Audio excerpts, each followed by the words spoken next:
샬롬, 우리 주 예수 그리스도의 은혜와 평안이 함께하기를 기도하고 또한 축복합니다.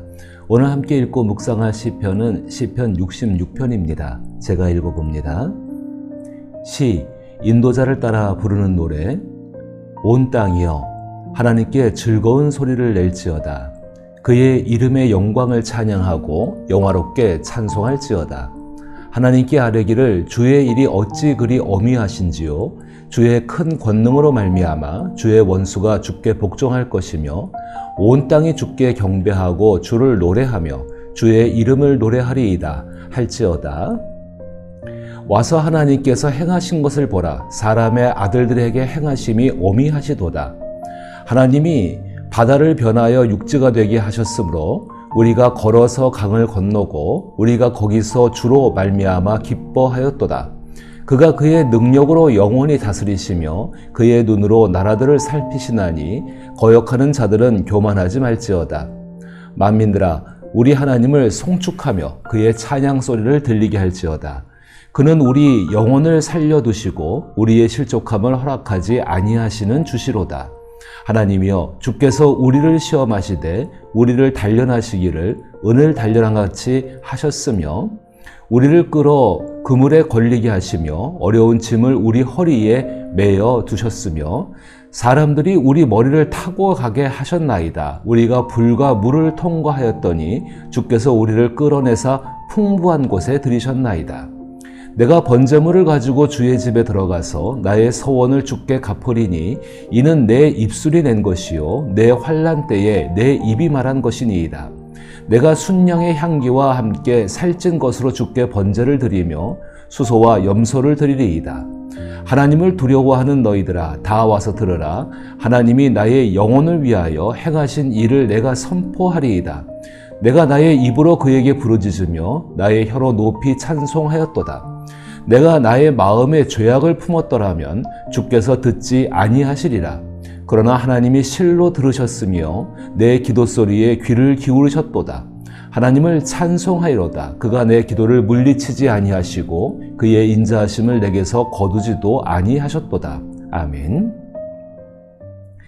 살아계신 하나님을 확실히 경험하면 하나님께 예배하고 찬양하고 기도하며 하나님을 위해 헌신하고 희생하는 것을 꺼리지 않게 됩니다. 하나님은 살아계시고 하나님의 행하심은 어미하십니다. 어미하신 하나님의 행하심은 놀랍고 경이로우며 두렵습니다. 그러므로 살아계신 하나님을 경험하는 것은 경이롭고 두려운 일입니다. 시편 66편은 살아계신 하나님의 어미하신 행하심을 경험한 시인의 간증입니다. 시의 배경이나 저자는 알 수 없지만 시인은 하나님의 변화없는 사랑과 동행을 분명히 느끼고 있습니다.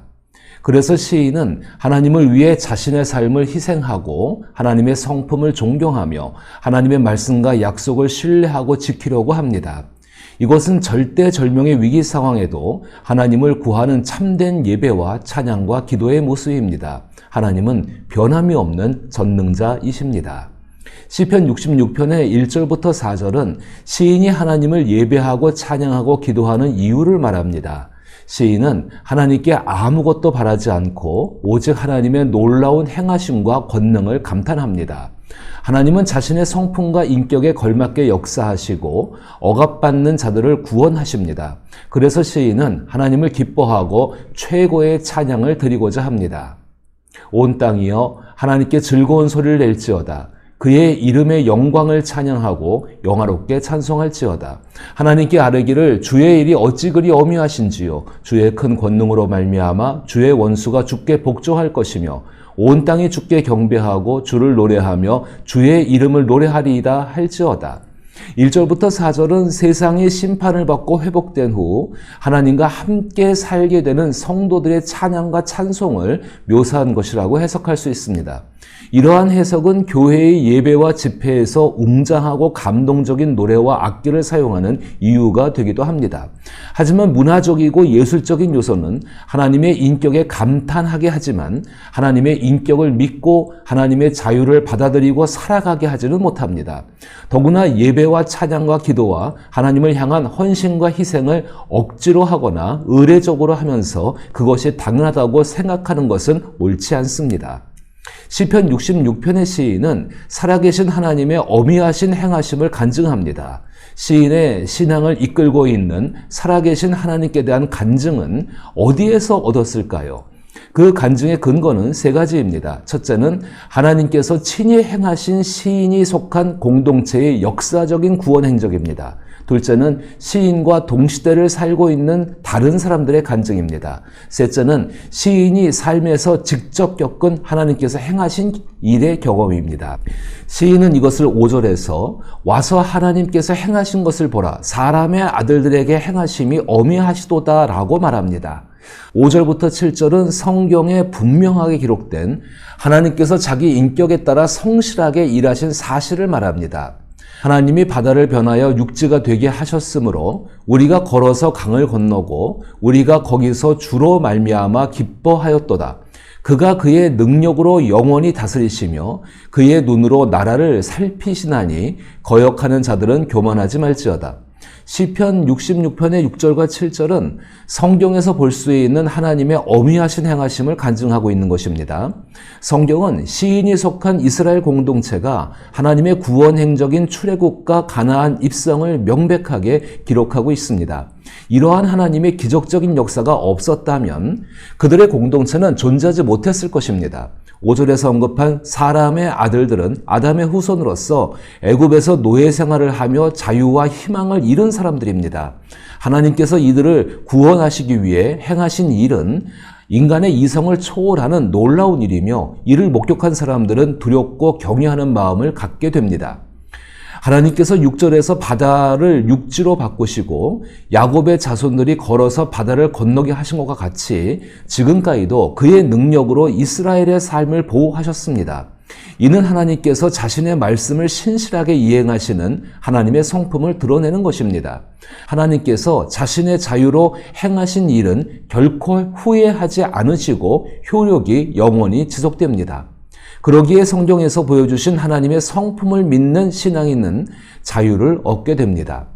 7절에서 하나님의 성품에 반하여 거역하는 자들은 교만하게 행동하거나 하나님의 손에 의해 멸망할 것이라는 것이 확실한 것입니다.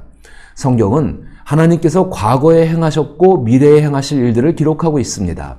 그 모든 일은 하나님의 성품에 따라 이루어지고 이루어질 일들입니다. 수천 년 전에 이스라엘 백성이 홍해 바다를 건넜던 사건은 오늘날의 나에게 글자 그대로 적용되지는 않습니다. 하지만 그때 그 일을 행하신 하나님의 성품은 변하지 않으시고 성품에 맞게 역사하시는 하나님은 지금도 살아 계십니다.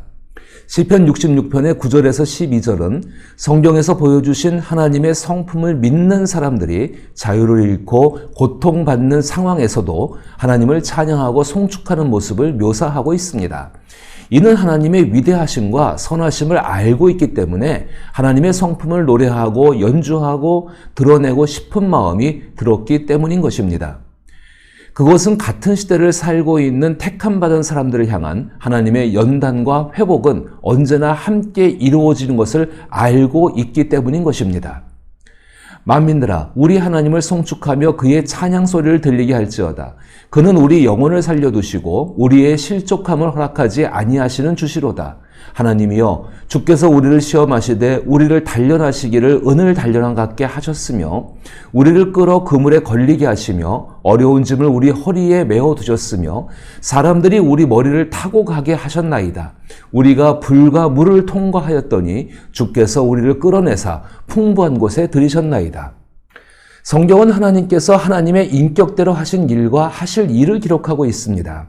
하나님께서 하신 일은 역사입니다. 그 역사는 현 시대에도 반복됩니다. 하나님께서 하실 일은 약속입니다. 하나님의 인격을 신뢰하십시오. 하나님께 운명을 건 사람은 창조주 하나님의 인격을 자기 안에서 회복하는 기적적인 삶을 살아갈 수 있는 사람들입니다. 자유를 빼앗겼다는 것은 꿈을 이룰 기회를 빼앗겼다는 것입니다. 시편 66편에서 주의 원수, 주를 거역하는 교만한 자들은 하나님께 운명을 건 사람과 공동체의 자유를 빼앗고 압제하는 모든 것들입니다. 하나님은 하나님께 운명을 건 사람들의 꿈을 이루어 주십니다. 자유를 빼앗고 억압하는 주의 원수는 하나님의 자유를 간섭한 것입니다. 하나님의 인격은 하나님의 자유를 간섭하는 모든 것에 맞서 싸우는 의로움입니다. 예배하는 사람은 하나님의 초대에 응한 사람들이지요. 그들은 11절의 표현처럼 질병, 상황, 환경, 가난, 사람들, 불평등, 중독, 폭력, 압제, 전쟁, 기근, 죄악, 그리고 인생과 같은 그물에 걸렸거나 허리에 무거운 짐이 있어서 자유롭지 못한 사람들입니다. 예배는 하나님의 초대이며 기도는 흉악한 결박을 풀어달라는 간절한 요청입니다. 그러나 꼭 기억해야 하는 것은 연단받는 사람이 예배를 통해 하나님의 회복을 경험하는 것이 아니라는 것입니다. 하나님의 선하신 성품과 인격 속에서 결박당한 사람을 풀어주시고 무거운 짐을 벗고 자유자의 삶을 살게 하는 하나님 그분의 살아계심과 변함없는 사랑 때문입니다. 주 예수를 믿어 하나님의 자녀가 된 사람들은 자기 자신과 죄악과 세상을 이기는 하나님께서 주신 자유가 시작되었습니다. 이 진리를 깨달은 바울의 간증은 갈라디아서 5장 1절에서 그리스도께서 우리를 자유롭게 하려고 자유를 주셨으니 그러므로 굳건하게 서서 다시는 종의 멍에를 매지 말라입니다. 예배는 하나님의 선하신 성품과 인격을 표현하는 신학적인 형식입니다. 예배에 참여하면 찬양하면 기도하면 모든 것이 이루어진다고 말하는 것은 하나님의 인격이 없는 그럼에도 하나님께 운명을 건 사람들을 유혹하는 거짓 교사들이 만들어낸 종의 멍에입니다. 하나님을 경험한 사람은 하나님을 위한 자기 희생과 헌신 그리고 하나님과의 더 깊은 사랑의 관계를 추구합니다. 먼저는 13절부터 15절에서 하나님을 위해 헌신하며 자신을 희생하는 삶을 묘사하는 것을 보십시오. 하지만 이 희생은 하나님께서 자유를 주신 것에 감사하고 하나님의 인격을 경외하는 신앙에서 비롯된 것이지 하나님께서 무엇인가를 주시기를 바라고 번제물이나 서원을 드리는 거짓된 신앙에서 나온 것이 아닙니다. 전자는 살아있는 자유자의 신앙이고 후자는 죽어있는 기계적인 신앙입니다. 이 둘은 천지만큼이나 차이가 납니다. 내가 번제물을 가지고 주의 집에 들어가서 나의 서원을 주께 갚으리니 이는 내 입술이 낸 것이요 내 환난 때에 내 입이 말한 것이니라. 내가 순양의 향기와 함께 살찐 것으로 주께 번제를 드리며 수소와 염소를 드리리이다. 서원은 14절의 표현대로 어려운 상황 속을 하나님의 도움으로 해결받고 싶어서 자신이 써준 수표처럼 언젠가는 갚아야 할 의문이 쌓인 증서입니다. 언제나 마음속에 한쪽에는 남아있는 무거운 짐 같을 수 있습니다. 그러나 자유를 주신 예수께서 골로새서 2장 14절의 말씀대로 우리를 거스리고 불리하게 하는 법조문으로 쓴 증서를 지우시고 제하여 버리사 십자가에 못 박으셨으니라고 말하면서 우리에게 자유를 허락해 주시고 그 자유자의 삶을 살게 하셨습니다.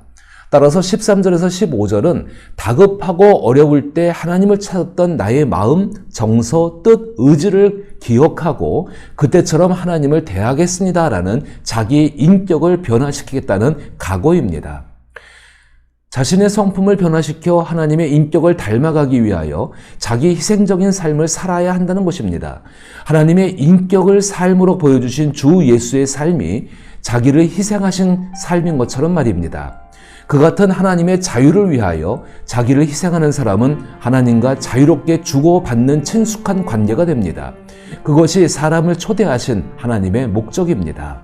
16절로부터 20절은 하나님과 자유롭게 주고받는 친숙한 사람의 모습입니다. 하나님을 두려워하는 너희들아 다 와서 들으라. 하나님이 나의 영혼을 위하여 행하신 일을 내가 선포하리이다. 내가 나의 입으로 그들에게 부르짖으며 나의 혀로 높이 찬송하였도다. 내가 마음에 죄악을 품었더라면 주께서 듣지 아니하시리라. 그러나 하나님이 실로 들으셨으며 내 기도 소리에 귀를 기울이셨도다. 하나님을 찬송하이로다.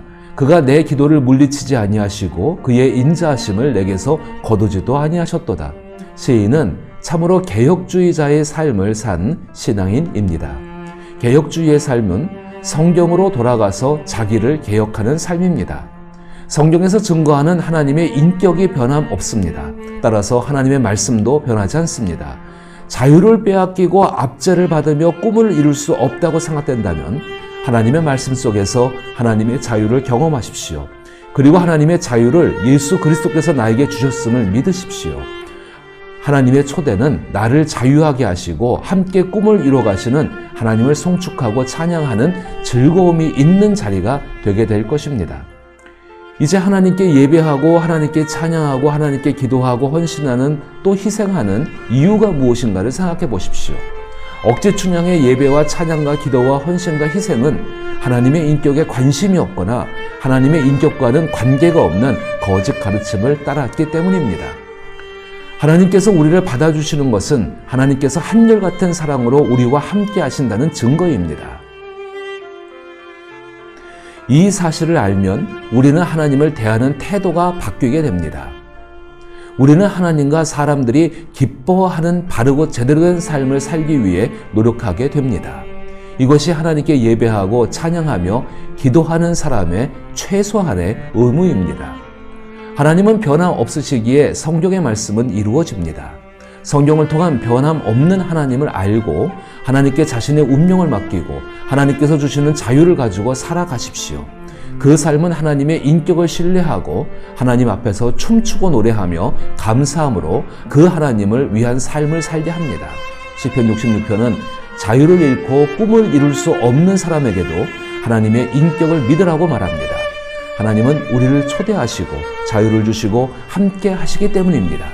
이처럼 어미한 일을 행하시며 우리를 한결같이 사랑하시는 하나님을 위해 예수님처럼 자신을 희생해서라도 하나님의 말씀을 이루어 나가는 참된 자유와 회복된 삶을 성령과 함께 살아갈 수 있기를 나사렛 예수 이름으로 축복합니다.